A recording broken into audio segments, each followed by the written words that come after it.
My name is Garrett, and this took place when I was a sophomore in college. When I didn't get a dorm after freshman year, I scrambled for off-campus housing. Long story short, I ended up in a co-op, part of a three-house community that was sort of near campus but not really. Plus, I had a bike, so I didn't really mind the extra travel time. There were a handful of alumni, one or two TAs, and a few older people getting their degrees later on in life.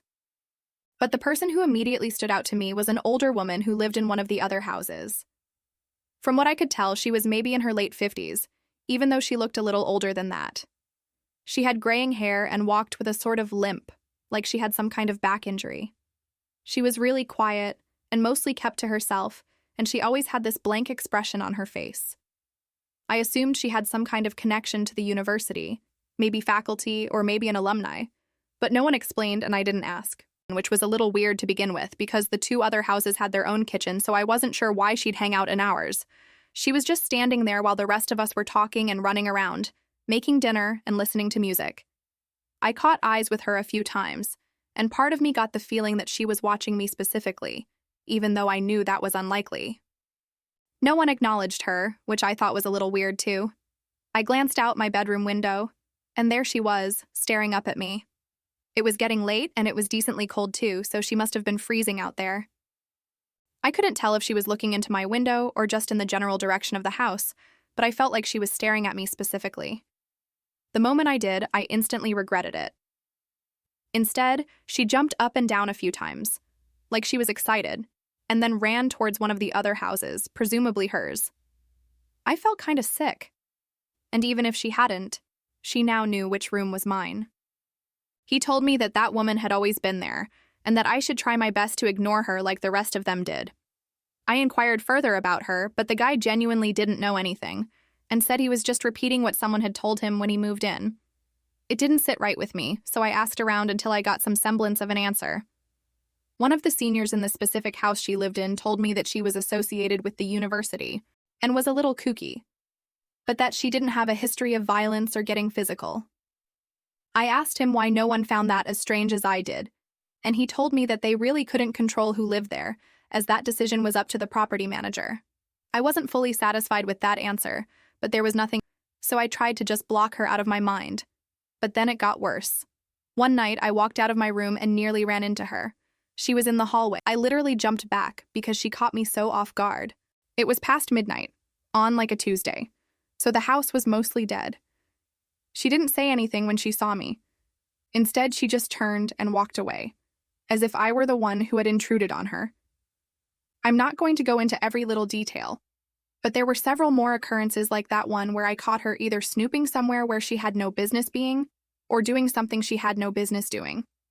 All three houses had once been part of the same hotel, so all the rooms had personal locks and keys. It was a co-op, so most people just left their doors unlocked, but I was someone who couldn't sleep comfortably knowing someone could just walk into my room, so losing my key was a big deal. Everyone had a spare, including me, but I was pissed because I'd have to go make a copy of the key, and that was an extra annoyance I couldn't afford at the time. A few nights later, I woke up randomly in the night. There was a soft bumping coming from my closet every 20 seconds or so. It sounded like something shifting behind the door, like something was moving inside of my closet. I'm not one to scare easily, and I'm definitely not one to be helpless in a dangerous situation, so I was going to deal with this myself. I quietly got out of bed and took a deep breath. I slowly walked over to the closet, trying to keep my breathing under control. In one fluid motion, I ripped the closet door open and screamed like a crazy person. Just as I expected, the woman was in there. She had one of my ties wrapped around her neck, and her eyes were wide open. She was holding a kitchen knife with her other hand. My scream must have startled her, because before I could react, she lunged at me with the knife outstretched. I screamed again, only this one wasn't pretend. It was a scream of pure fear. I wrestled her to the ground and was able to disarm her pretty easily, given how frail and small she was. That didn't make the situation any less terrifying, though. She kicked and fought and bit as I pinned her to the ground, screaming the whole time. I yelled for help, and I heard some doors slam, followed by some of my housemates running down the hall. My friend Lee immediately helped me immobilize the woman, and the two of us kept her pinned while someone else called the police. The rest of the night was a blur. The police got there quickly and arrested her on the spot. By that point, she had stopped screaming, but she refused to say anything either, which was extremely unsettling. The cops found my room key on her. Real big shocker there. A few weeks later, we got our answer about who she was. Apparently, she was the property manager's sister who he had been letting live there under the radar. She had severe mental health issues, and instead of getting her proper care, he had just thrown her into one of the unoccupied rooms. I believe the property manager was eventually arrested for negligence and a slew of other things, and rightfully so. I honestly blame him so much more for what happened than her. If anything, I feel bad for her, but my pity won't erase the fact that she tried to kill me. I have no idea why she seemed so interested in me specifically, but I can only hope nothing like that ever happens to me again. I'm graduating soon, and I'm definitely going to miss college, but I don't think I'll ever be able to look back on my time here without thinking about that night. This isn't really my story, but I essentially watched the whole thing happen, so I'm telling it anyway. I've lived in a modest 2-story home with my husband Benjamin for the better part of 20 years now. All of our kids are out living their own lives, and I couldn't be prouder. What I'm about to tell you happened last year. Someone had just moved into the house across the street, which was really nice because I was getting sick of looking out at a vacant house all the time. I'm retired, so I spend a lot of time on my front porch, knitting, reading, enjoying the weather with my husband, you name it. I also listen to a lot of true crime podcasts out there, and sometimes I'll just play music.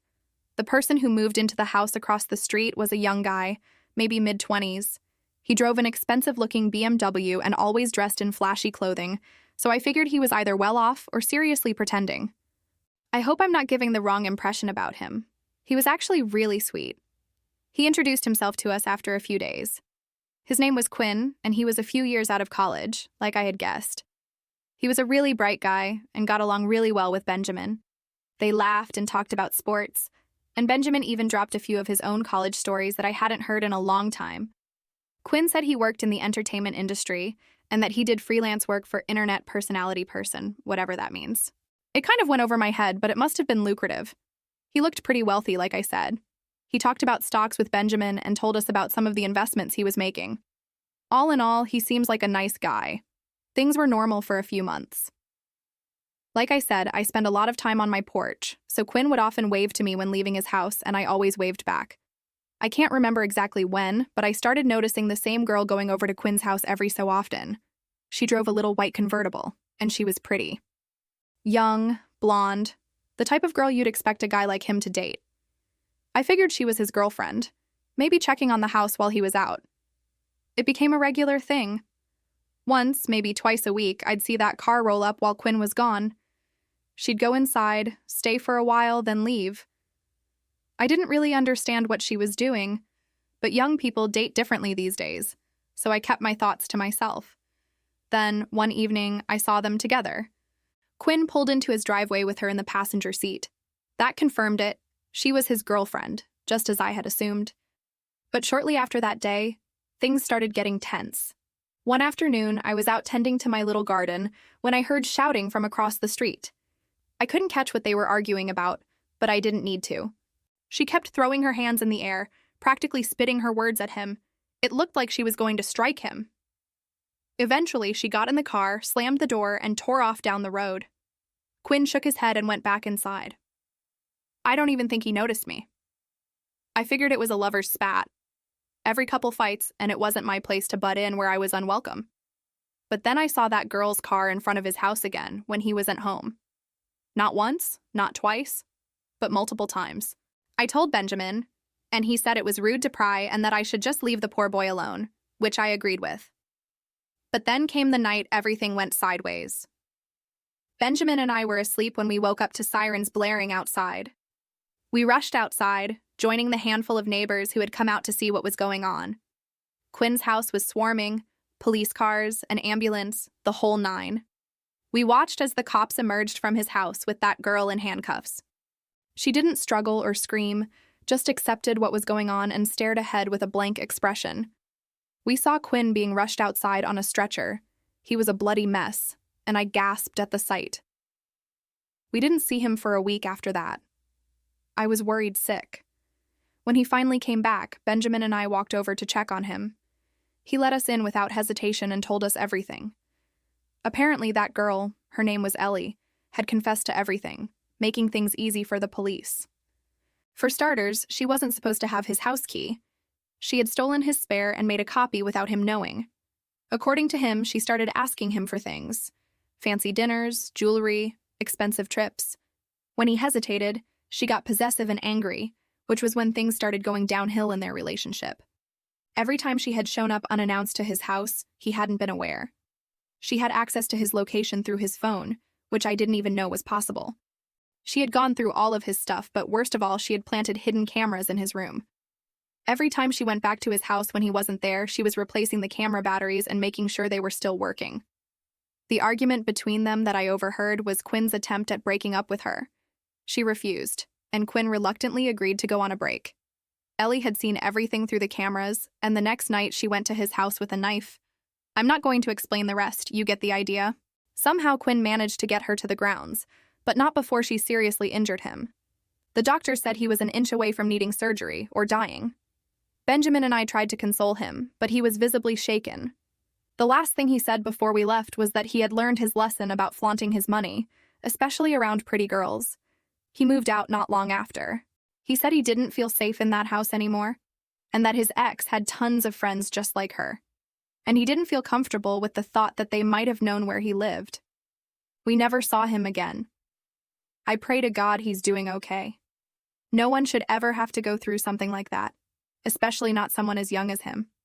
When I moved into my new place, I was just looking for a fresh start. I won't get into the details, but let's just say I had a bad situation with an ex that made staying in my old city impossible.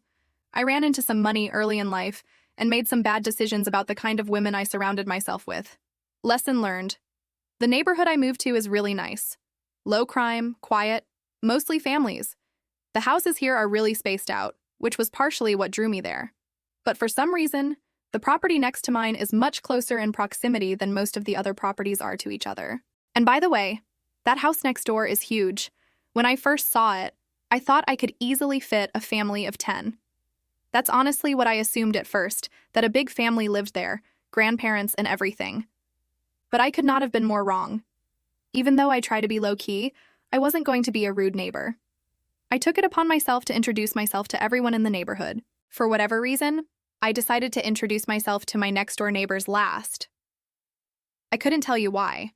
Everyone else I met seemed really sweet and genuine. I'd say 90% of them were parents of young children. And yes, they were all slightly intimidating purely based on how successful they seemed to be. I wasn't too sure how a younger guy like myself would easily blend into a community like that, but that was more of a personal concern. When I got around to meeting my next-door neighbor, my social battery was mostly drained from having spent the day making small talk with strangers. I knew if I just went back home, I was never going to be as motivated to meet them, so I just sucked it up and walked up their driveway. I had gotten accustomed to being greeted by someone middle-aged, so when a young-looking dude in a mullet opened the door, I was a little taken aback. Hell, he looked even younger than me, which was definitely a shock. I recovered quickly and went ahead with my new-to-the-neighborhood spiel. As I went on, he flashed me this massive smile and actually cut me off before I could even finish talking. He said something along the lines of, "Oh wow, someone who was born in my decade. What a nice surprise." I laughed and told him the same thing, venting to him about how out of place I felt as a single guy in his late 20s amongst so many families with kids. He told me not to worry about that, and that most of the people who lived here kept to themselves, which was kind of a relief for me. He introduced himself as Damon and told me I should come by for a drink sometime. I shrugged my shoulders and said, "Hell, why not right now?" To which I expected him to laugh and invite me in. Instead, though, he looked over his shoulder like he was scanning his living room, and then he turned back to me, saying he wished he could but was busy working. I asked him what he did for work because it just seemed like a normal follow-up question to what he said, and he dropped his smile a bit. After a weird stare, he laughed and just said, "Finance," but didn't elaborate any more than that, which I thought was a bit strange. I told him, fair enough, and asked if he had any roommates. To my surprise, he told me he lived there alone, which was absolutely insane to me given how big the house was. We chit-chatted for a few more minutes, and he gave me his number before going back inside. I was excited that someone my age lived here, especially because he seemed like a really chill guy, but I couldn't get over how odd it was for someone like that to live all alone. And yeah, I know I was essentially doing the same thing, but you have to keep in mind my house wasn't even half the size of his. Anyway, I went back home and got on with my life. That was about 6 months ago.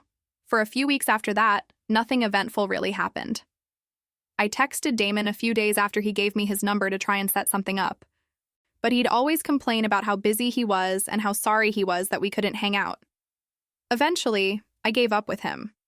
Not in a hostile way, just in a you-do-you kind of way.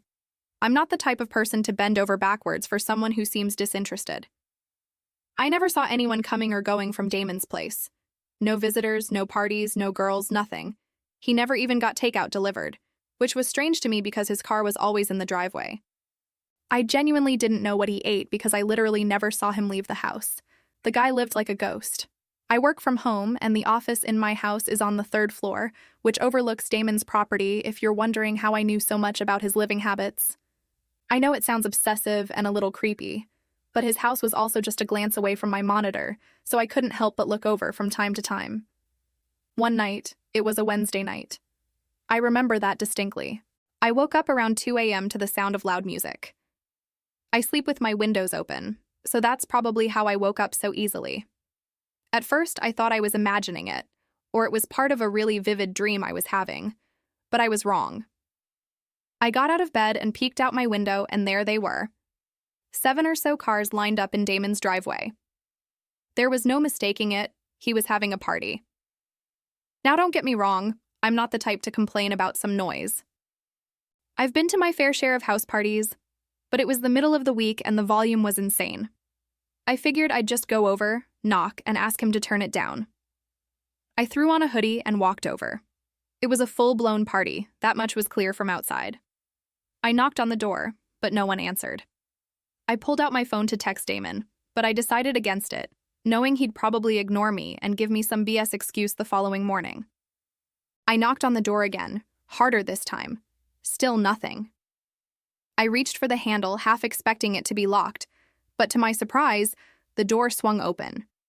Inside, the first thing I saw was a pile of shoes in the foyer, at least 10 pairs, but there was something off.